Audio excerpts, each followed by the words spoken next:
On dira ce qu'on voudra, mais le fait que Disney ne sorte plus ses films d'animation en salle aura permis à d'autres films d'animation de sortir en salle.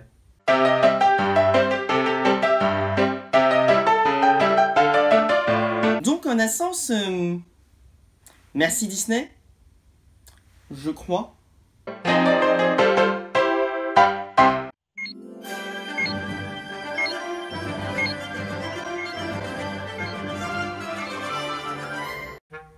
Hola Moussaillou, je suis le capitaine et je vous souhaite la bienvenue à bord.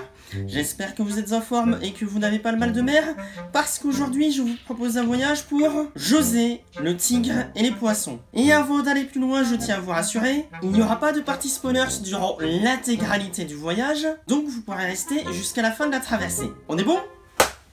Ok.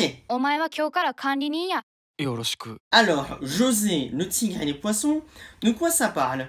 Eh bien, nous allons suivre une jeune femme du nom de José, ou du moins qui demande à ce qu'on l'appelle José, qui est handicapée des deux jambes et est obligée pour se déplacer d'être dans un fauteuil roulant, qui vit avec sa grand-mère qui la surprotège, au point de ne quasiment jamais sortir, et qui, suite à un concours de circonstances plus ou moins chanceux, on va dire, avec un jeune homme du nom de Tsuneo, va se retrouver à vivre avec lui une partie du temps, parce que sa grand-mère a décidé de l'embaucher pour l'aider dans toutes les tâches quotidiennes. Et la cohabitation ne se passe pas tout à fait comme prévu. Voilà concernant le résumé de ce film. Film qui a été réalisé par Ishin Inudo, dont c'est la première réalisation, mais à suivre de très près. À savoir que le film du jour n'est pas le premier film qui a utilisé cette histoire comme base qui est issue d'un roman et qui a eu droit à 2 films live action que je n'ai pas vu, mais quand je regarde la bande-annonce,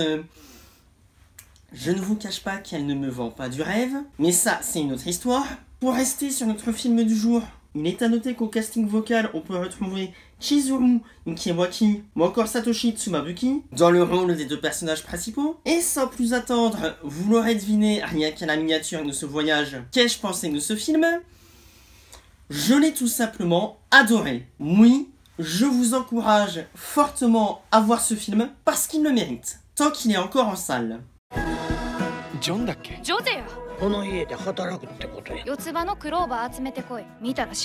Bon alors déjà, le gros point fort de ce film, l'animation. C'est typiquement le genre d'animation que je veux voir pour un film de ce genre. Alors, on n'est pas dans un film d'action comme Demon Slayer, on se rapprocherait plutôt d'un style de Violet Evergarden, et encore même là c'est légèrement différent, puisque ça se veut plus proche de notre vie quotidienne, mais ils arrivent quand même à nous mettre quelques touches de fantaisie justifiées avec les personnages. Pour vous donner un exemple sans spoiler, à un moment donné, notre jeune héroïne se met à rêver d'être une sirène, et disons que la mise en scène lignée à la sirène est novatrice. À titre personnel, je n'avais jamais vu une sirène de ce genre. Ou encore, ne serait-ce que la première rencontre entre nos 2 personnages, quand je vois le mouvement de caméra qui monte du ciel pour arriver au niveau de l'homme, puis faire un 360 et se tourner vers l'autre personnage principal jusqu'à la rencontre, magique. Ou encore, à un moment donné, on a même un point de vue subjectif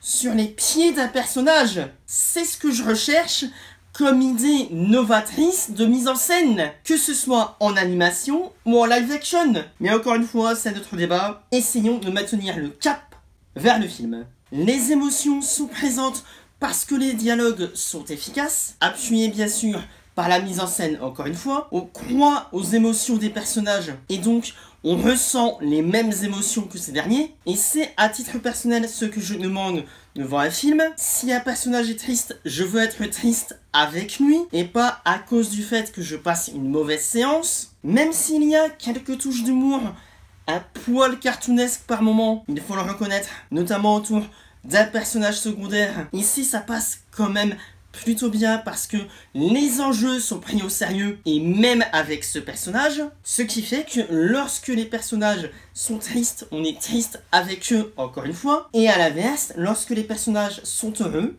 on est heureux avec eux. Et c'est ça, j'ai l'impression que beaucoup de films d'animation disent pour enfants ont du mal à comprendre, ou même d'autres types de films pour enfants. Oui, c'est toi que je regarde, Tom et Jerry. Et pour finir dans les qualités, la musique, ici, marche magiquement bien, oui, magiquement bien, car elle appuie les scènes sans les effacer. Et ça, je valide. Et ma foi, c'est à peu près tout concernant les qualités de ce film. Passons aux défauts à présent. Y'en a pas, c'est ça? Exactement. Bref, vous l'aurez compris, je ne peux que vous encourager à aller voir ce film. Si vous cherchez un film qui traite du handicap de manière subtile et non moralisatrice, alors ce film est fait pour vous. Et si je devais donner une note à ce film? Voilà. Tout simplement. Encore une fois, je tiens à rappeler que ceci n'est que mon avis personnel. Vous avez parfaitement le droit d'avoir un avis différent du mien. Mais dans ces cas-là, n'hésitez pas à me le dire dans les commentaires. Et n'hésitez pas également à me conseiller d'autres films de ce genre. Je les regarderai avec plaisir.